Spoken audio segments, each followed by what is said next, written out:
محمد هو أخيرا انتصر على الكل.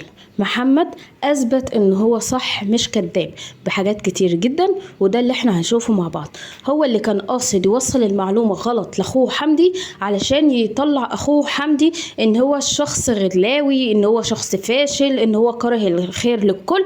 يعني حمدي وقع في فخ أخوه، وده فعلا اللي حصل وشفناه وتأكدنا منه من محمد. حمدي مستحيل يضحي بمستواه، ومستحيل يضحي بسمعته، مستحيل يضحي بمستقبله لمجرد ان هو بيدافع عن فكرة فاشلة، او ان هو عايز يثبت فكرة فاشلة للناس. لان محمد زي ما احنا شفنا هيوصل فكرته وهيثبت ان هو الصادق وان هو احسن حد في العيلة بعد محمود وسحر. يلا نبتدي ونقول اول حاجة: اللهم صل وسلم وبارك على سيدنا ونبينا محمد وعلى اهله واصحابه اجمعين.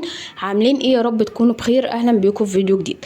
طبعا في الاول لو انت اول مرة تشوف فيديو ليا، فضلا منك تدعمني باللايك القمر وبالاشتراك وبتفعيل الجرس وباختيار كلمة كل، واهم حاجة كومنت بالصلاة على الحبيب المصطفى واللايك القمر، ونقول بسم الله توكلنا.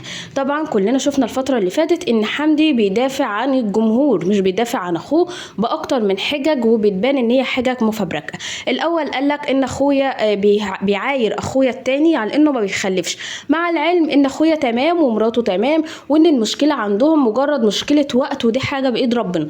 خلوه النهارده، بكره، بعد سنة، بعد سنتين، بعد 3، ده حاجة بايد ربنا. هم ما بيعيبهمش حاجة، وانا ما قلتش ان هم ناس عقيمة، بس ان محمد يعلن عن حمله بالتوقيت ده فهو قاصد ان هو يغيظ اخوه ومرات اخوه. وازاي يعمل حاجة زي ديت؟ عشان كده انا هثبت ان هو فاشل وكذاب وغبي وعرباجي وحاجات من دي للناس. فبدأ ان هو يثبت فكرته او يثبت مصداقية حمدي بشكل مختلف، وشكل جاب له هجوم، من ان هو يسرب فيديوهات لآلاء وهي بتتضرب، من ان هو يسرب كلام وفيوسات لاخوه وهو بيكذب، او ان هو بيقول ازاي ان هو هيفبرك والكلام ده كله. وفي الاخر قال لك ان هو في الاخر انا هسافر له لحد عنده، قال يعني هصالحه. وبعد كده لما الموضوع فشل قال لك ده انا كنت مسافر علشان اقنعه ان هو ما يعملش الكذبه دي.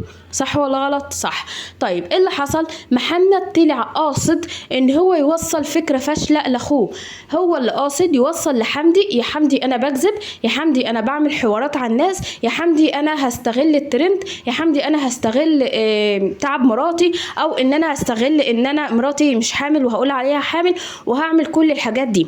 بس في الحقيقه ان محمد مراته حامل، والدليل على كده ان حمدي لما قال ان لو محمد مراته حامل وهتولد فعلا هروح لحد عنده وهبوس ايده في اللايف قدام كل الناس. فده اللي محمد بيسعى ليه دلوقتي. لما حد من المتابعين قال له هتنزل فيديو الفلوج امتى وهتظهر البيبي امتى، قال لهم ده انا هظهرها بشهاده الميلاد عشان بقالي كتير ما تبس ايدي. ده معناه ايه؟ معناه ان محمد فعلا بيوصل فكره لاخوه فاشله، ان هو عايز يوريه ان انا اخوك كذاب وبيني وبينك اهوت، وان انا ما عنديش مصداقيه، وان انا عايز استغل تعاطف وتعب الناس، وان الناس تكسب، ان انا اكسب مشاهدات، والناس تكسبني ان انا غلبان وان انا طيب والكلام ده كله.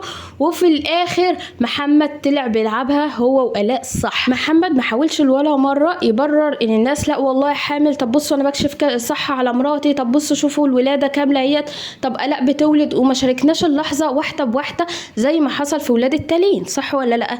بس طلع فعلا عايز يقلب الترابيزه على اخوه، وان هو فعلا مراته حامل وبتولد، وده الفلوج بتاع الولاده هينزل بشهاده الميلاد علشان يثبت مصداقيته. انتوا بقى من وجهه نظركم شايفين ان محمد لعبها صح، وان حمدي يستاهل قلبة الترابيزه دي عشان يتدخل في الاول وفي الاخر فيما لا يعنيه، وان محمد هينزل فعلا فيديو الفلوج وكمان شهاده الميلاد متفبركين، ولا صح؟ اشوف رايكم في فيديو صغير كده على الماشي، اشوف رايكم وتفاعلكم القمر. بحبكم وتوحشوني. مع السلامه.